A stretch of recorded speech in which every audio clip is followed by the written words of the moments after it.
Okay, today is April 2nd, and this is just a status update on what the design currently entails.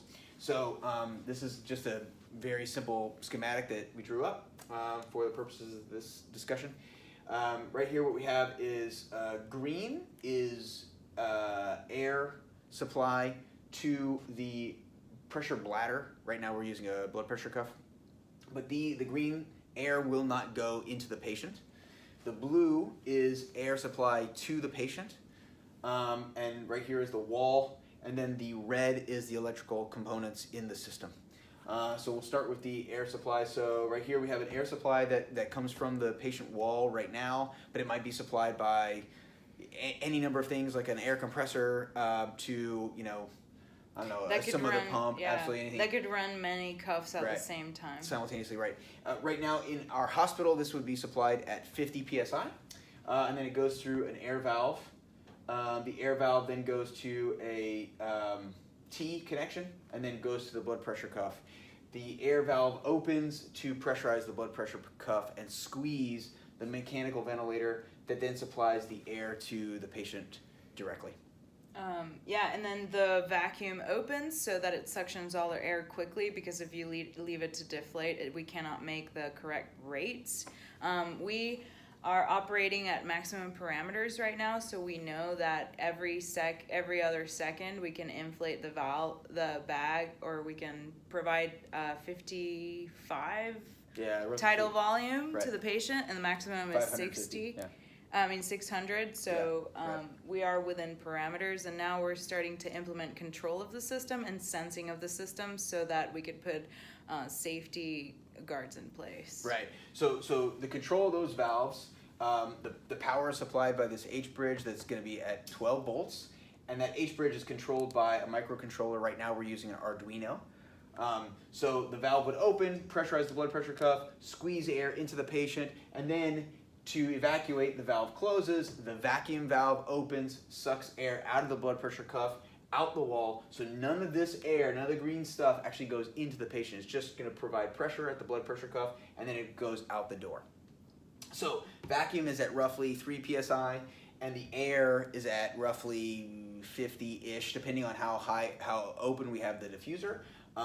So what we've been considering is adding a couple new components.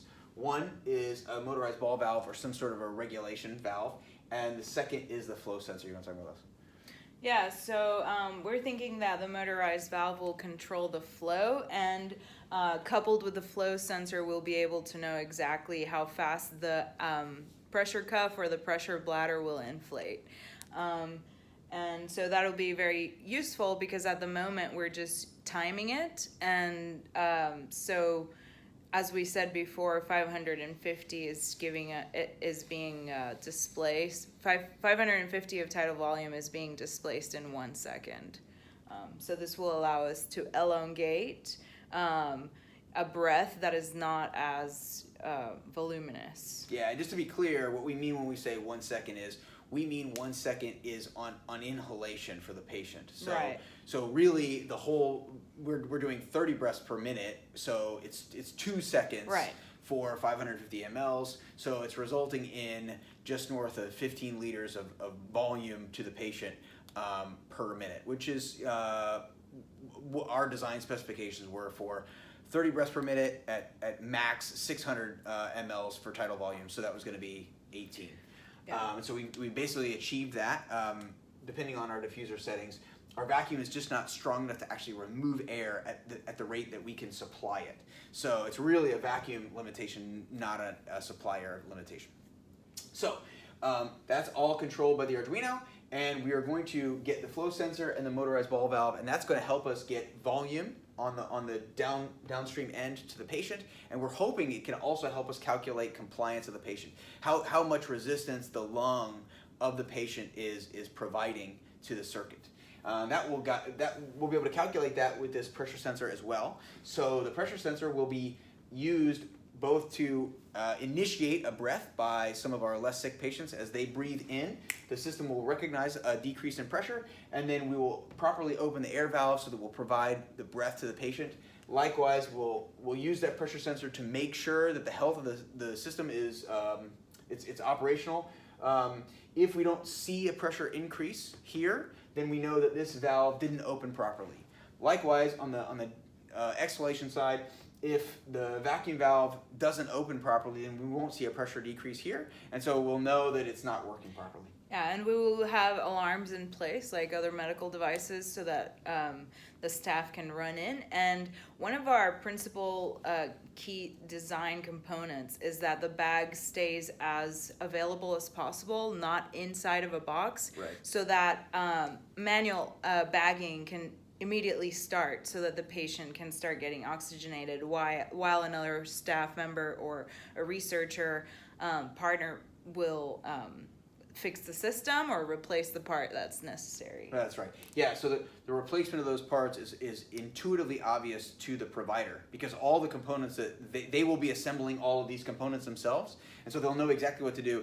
In the current design, they will literally take off a blood pressure cuff, which they do And all the replace time, it. and then simply manually bag immediately. And so the removal or the fixing of any of this hardware that might have failed can be done by a second person, but the first person can simply walk in and start manually bagging, and then once it's fixed, then it can be reapplied to the ambu bag that's already on the patient, and so really no ventilation can stop. Will have to stop. And I think it's worth mentioning that none of these components, the valve, the air, the vac, the T-joint, the flow sensor, or the motorized valve, are going to touch any of the air that the patient is breathing in. Right. Obviously, the air that the patient is breathing in is going to be kind of ambient air, so it's not necessarily sterile. However, we want to make sure that all the components are accounted for as far as FDA approval. So the one sensor, which is going to be the pressure sensor, that's going to be in the airway of the patient, we want to make sure that complies with regulation. Right, and in the event that we have a catastrophic failure of any of these valves in such a way that the worst, there are two basically bad scenarios. One is that we're no longer providing air to the patient, and we have ways to know that we won't be providing air with this pressure sensor and with also the system monitor. And the flow unit. sensor can also... And the flow sensor could actually make the same alarm.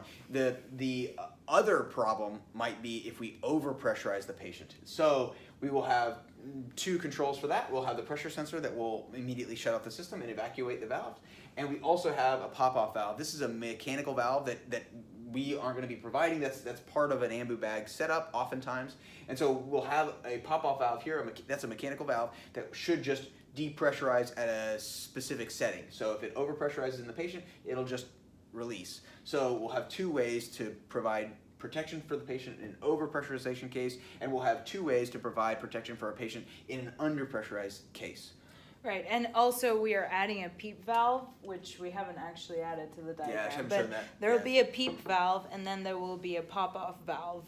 The PEEP valve is what's going to raise the pressure so that you can provide the correct amount of pressure to the patient to assist them in breathing, and the pop-off valve is just kind of protecting them from getting overpressurized. And a PEEP valve is a standard valve. What it does is it increases the resistance to exhalation for the patient. So what that does is make sure that the lung does not underinflate and basically keeps the valve or the lung open so it doesn't collapse. So it's often extremely valuable for oxygenation, but it's basically just a resistor in that air circuit. So from an engineering perspective, that's its function. Right. The last component that we really need to talk about is the system monitor unit. So this component here is basically going to be receiving a trickle of voltage from the Arduino or whatever microcontroller, and if that trickle of voltage decreases for whatever reason, the Arduino fails, the H-bridge fails, something fails, and there's some sort of a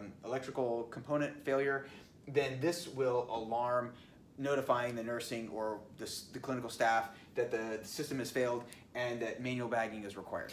And there are a few ways of implementing that, and one of them would just be a simple alarm that is triggered once the battery power is set on, and another one is just to network it, and then you could actually monitor a few units from one device. Right. So right now what we're going to do is make that an audible alarm.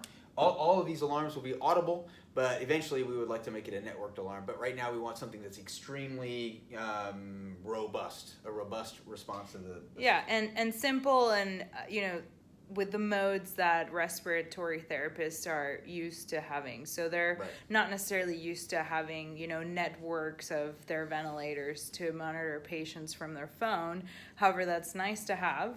But so we're going to go with audible alarms for the first run of investigational device, and then we will make amendments as we change and, make better features. Right. Yeah. But this basic architecture is going to allow us to do a lot of things that other teams can't necessarily do.